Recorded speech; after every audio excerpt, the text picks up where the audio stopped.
Jingle, jingle, jingle, everybody, it is Lion Roar here, and it's that time of year again when we have some brand new holiday heroes and empires and puzzles, and today I'm going to cover the legendary ones. We're going to break them down, give them some grades, and talk about whether or not they can hold up in today's meta.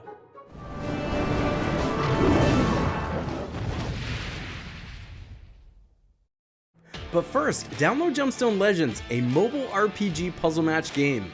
Use the link in the description to start with free stuff, including a bonus hero. Alright, so first up we have Augustus, who's a 5-star nature hero of the druid class. Not one of the best, not one of the worst, it's fine. And then I'm going to cover this once because the Winter Family bonus, of course, is on all the holiday heroes. But for the Winter Family, heroes become stronger when teamed with other unique heroes of the same family. At this point, there's a lot of holiday heroes.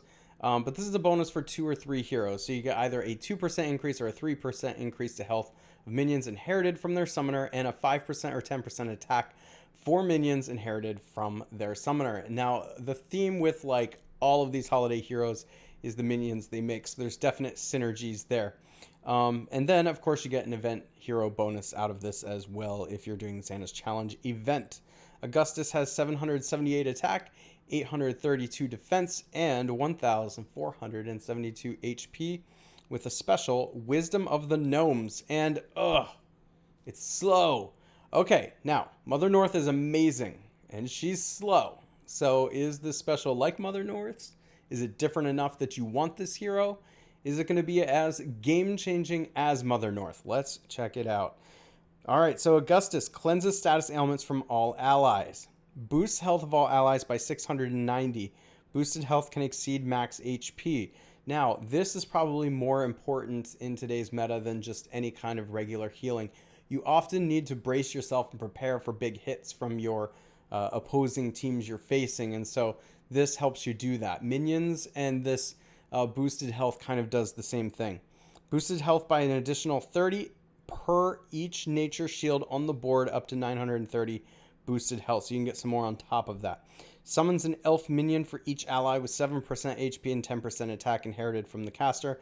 And lastly, all allies get plus 34% defense and a further 6% increase per each nature shield on the board for 5 turns, up to 82% defense. So that's a good amount of increased defense. We're getting a lot of HP out of this as well. So Augustus really is making the team difficult to beat. I don't love that Augustus is slow, and I'm not sure that this special is enough to overcome the slowness in its entirety. So like, we've seen lots of effects like this. We know boosted health is good. We know, of course, that when you get like minions on top of the boosted health, it's going to make your team really tough to defeat, and with the increased defense here. So we know there's some good effects here. I just don't see anything here that's game breaking like Mother North's Revive. Not that I would expect them to like copy that here. I absolutely wouldn't expect them to do that. But here we have, 2 nature heroes in the same family. They're both slow. They're both obviously healers. So you're going to kind of compare them a little bit. Of course, the big difference with Mother North is her Revive, and with Augustus is removing status ailments. Well, there's plenty of options that remove status ailments in Empires and Puzzles now, so you don't necessarily need to go for a slow one. Here's what I'm worried about. The matches happen so fast now that Augustus may just not have time to go off. When he goes off, he's going to do a really good job at what he does. And so where I can see Augustus being used mainly as tank on defense, if you're running green tanks somewhere, where I don't really know where they're running green tanks, maybe in like a sort of like noob type of war. And if that's the case, great. If you get Augustus, level him up and use him for that. Maybe if you want to try him out in your own like raids on defense or something like that. I just don't see a whole lot of places you're going to use Augustus. Perhaps for finishing events, if you just are going for finishing and not like placing or anything like that. I think this could be very useful to get you through all the levels, keep your team alive, because in those, the slow heroes do have a chance. In very fast wars, I could potentially see this being a good option at maybe flank, because at that point the slow doesn't matter, right? So if you put Augustus somewhere at flank, it's just going to make the whole team really difficult to deal with. Can you imagine having also like a taunt type of hero on a defense with Augustus? Now everybody's like overhealing and getting minions and increased defense, and now there's taunt. That would be really, really good. So, I just don't think Augustus is versatile enough. The slow is really hurting him. And so I'm going to give Augustus a B because I think Augustus is good. I just don't think you automatically slot him in everywhere. And you have to be very picky with where you're going to use him. But when he's good, he's going to be really good. All right, let's take a look at the next one. The next one is going to be Tinsel. Tinsel is a 5-star ice hero of the wizard class. It's an okay class. Of course, getting the winter family bonus with 838 attack, 793 defense, and 1400 HP. Malevolent Toys is the special. Deals 340% damage to the target and nearby enemies. That's actually quite a bit for fast speed. Summons an elf minion for the caster and nearby allies with 7% HP and 10% attack inherited from the caster. And the target and nearby enemies get negative 14% defense and a further 5% decrease per each ice shield on the board for 4 turns, up to negative 54% defense. I love it. I love seeing that. Anytime heroes have that, I want it. But there's a lot of this effect, so you don't absolutely need it on this particular hero. But it's you can't have too much of defense debuff. The target and nearby enemies get negative 10% accuracy and a further 5% decrease per each ice shield on the board for 4 turns, up to negative 50% accuracy. Now that is really cool. We don't see this defense debuff and accuracy debuff or status ailment on a single hero too often, if ever. This might be the first one. And so I think this is a really strong ability, especially at fast speed. And you know what? That 340% damage to the target and nearby enemies is nothing to take for granted. If you go the attack route when you're putting talents on Tinsel, that's going to end up dealing a lot of damage. So I'll tell you what, I think people are going to underrate Tinsel because there's nothing that like really pops out at you on this hero, but it's going to be really difficult to deal with the defense debuff and the accuracy status ailment while this kind of damage is being dealt. I do think Tinsel is going to be a little bit better for offense than defense, but she certainly does slot in on defense. The reason I'm thinking offense is a little more important is because you can pick where that effect goes. Whenever you put a hero like this on defense that's only hitting 3, it's more often than not going to only hit 2, because sometimes it picks the hero on the end to target, and that means only 2 heroes get hit, or, it doesn't play well with when there's a missing hero on defense. And the AI is choosing, right? It's randomly choosing. So when you are the attacker, you're going to have more of the choice of where this hits. Maybe there's a hero in particular you need to blind because it's going to go off and deal a lot of damage, and so there you go. Or maybe there's a side of the board that you really need to kill fast, and so you want the decreased defense over there.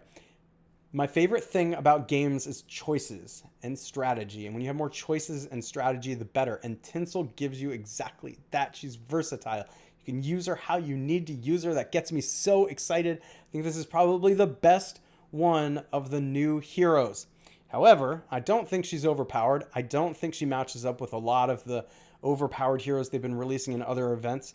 They used to release Christmas heroes that were just like top tier along with all the others. They haven't really been doing that. I think Tinsel's like almost there, but I'm going to give her an A- because I think she's almost there. I think she's definitely usable in most of the meta, in most circumstances. You could use her against the Titan if you want to, just as like, your 4th, just stacking attack basically for the tiles and blinding and stuff like that, and doing defense down, like that. She's a good option for that even. And pretty much everywhere in the game, this effect is going to be useful. So I do think she's the best one. She's not overpowered, but she's very, very useful. Lastly, let's go ahead and take a look at Peppermint. So Peppermint, very, very sad looking thing here. Goblin, like evil elf, I don't know, whatever Peppermint is. Someone's going to correct me in the comments, I know.